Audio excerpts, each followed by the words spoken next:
What is up, everybody? Liverpool have beaten Crystal Palace by 2 goals to nil over in Singapore to round up the Asian leg of the pre-season tour.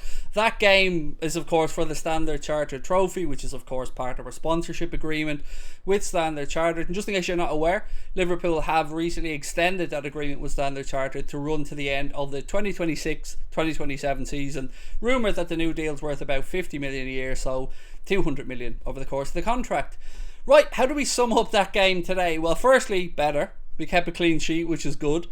Salah got off the mark, which is good. Let's break it down though and talk about the first half. I thought the first half was the better performance of the two halves. I thought Harvey Elliott looked really bright. Very impressed with Jordan Henderson. Ibrahim Kanade I thought was exceptionally good. There was one period in that game where there was a foot race between Kanade and one of the Crystal Palace forwards, and the Palace forward just gave up because Kanade turned the afterburners on. There was no way he was catching him. It was one of my favourite moments of the game. Small moment, but one of my favourites. Adrian didn't really have too much to do in the first half. He did make a save from a header, but all in all, the goal is probably the highlight of the first half, and it was a very good move. You watch it back, Joe Matip did extremely well here to lean into the Palace defender to free up that bit of space for Harvey Elliott. He had the ball right side of the penalty area, got his head up, pulled it back to Jordan Henderson on the edge of the box. He side-footed it past the Palace keeper, and it was 1-0, and the Reds were underway in pre-season with the goal scoring. And finally, those Liverpool fans who paid a lot of money to go and watch the Reds got something to celebrate. All in all though, look, it is only about getting minutes in the legs, and we did think that it was going to be 2 45-minute periods today from the Reds, but it ended up being a 45-minute period, a 30-minute period, and then a 15 at the end. And I think the reason for that was probably that a lot of those players that only played the 30 minutes were ones who came back from internationals a bit later, so the likes of Van Dijk and all went off. Salah interestingly did the full 45, as did Fabio Carvalho in the second half. I'm just trying to really quickly think back. I thought James Milner actually was quite impressive on the right hand side of Liverpool's defence in the first half. Always a willing runner getting forward. I'm trying to think of much else that really happened in the first half for people who impressed. Curtis Jones, I think he did okay, Curtis Jones. Now there is an injury concern to Alex Oxlade-Chamberlain, who went down in the first half, right hand side of the pitch, about 38 minutes in. We await an update from the manager on Alex Oxlade-Chamberlain's injury. It is a bit concerning, obviously it being pre-season and I'm picking up a knock, so hopefully it's nothing too serious. We had no Alisson today, obviously he had a bit of a niggle. We had no Joe Gomez, again niggle. And we had no Diogo Jota, who was still suffering from that hamstring injury that he picked up on international duty at the end of last season. Other than that, in the first half, there's not really too much to speak about. Firmino was a very tough one to gauge. We know that Jurgen Klopp has said Bobby's looking really sharp in training, but he hasn't so far. And it is so far because it's still pre-season and early days. He hasn't really been able to take that form and carry it over into his match day form. And I was hoping from a better performance today for Bobby. Trying to think back who else in the first half. Matip was fairly solid as well. Costas on the left side. Yeah, some good stuff going forward from Costas. Sometimes we just seem to be on the wrong wavelength there with that final ball. Costas and Curtis Jones did link up well on the left at times.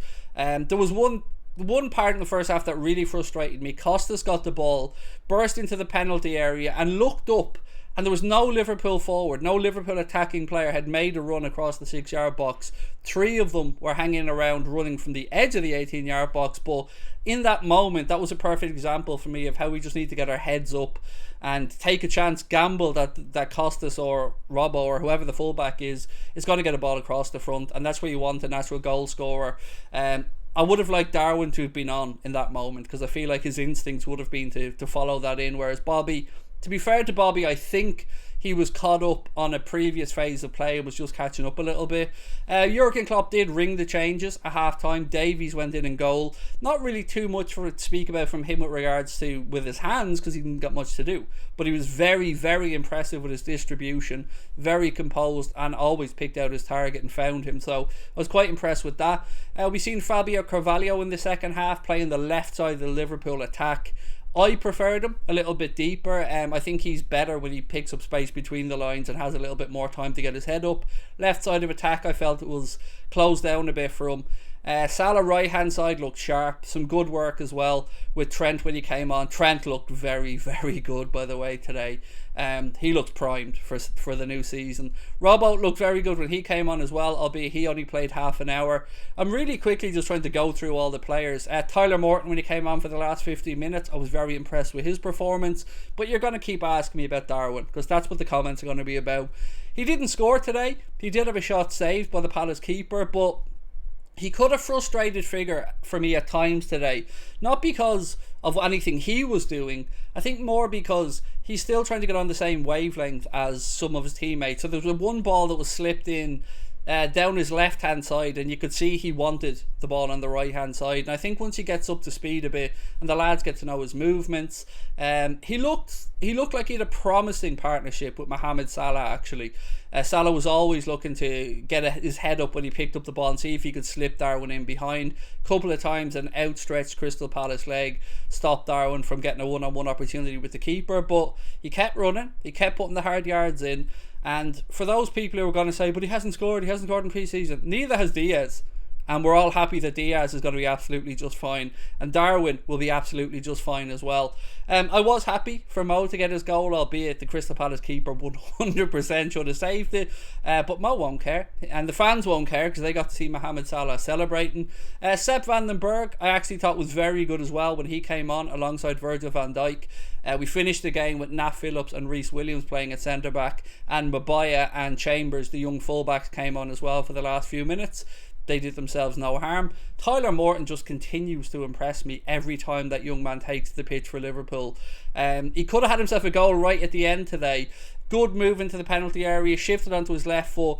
He tried to strike it back across the goalkeeper and maybe just trickle it in on the far corner, but pulled it just wide. But he's somebody I think we keep underrating, because I really, really do like Tyler Morton. I think he looks very good.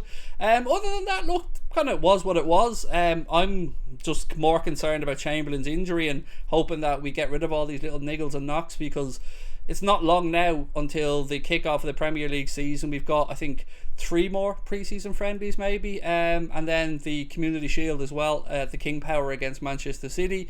So look, it is what it is. I wasn't overly sensationalist when we got beaten by Manchester United 4-0, and I'm not going to be overly sensationalist when we beat Crystal Palace 2-0. It is what it is. A win is a win, but most importantly, it's about getting minutes in the leg. So I'm just looking up right now as Hendo's doing a kind of take the piss Hendo shuffle as they lift the Standard Chartered Trophy in Singapore.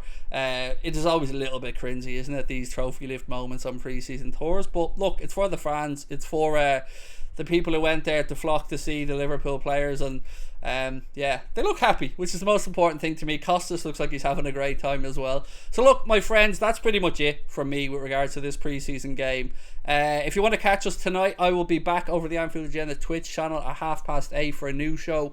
Tomorrow will be my day off, so I won't be putting out any videos tomorrow on here, but I will see you guys again on Sunday. And again, I appreciate your time. Let me know your thoughts on the Reds pre-season performance today. Don't get carried away and don't lose the plot over Darwin, because I know people are going to try to be winding you up, but don't let them. He's going to be absolutely grand. Appreciate your time as always, my friends. Drop a like on the video, hit that subscribe button, and of course, let me know your thoughts on the Reds pre-season so far. Take care. Bye-bye.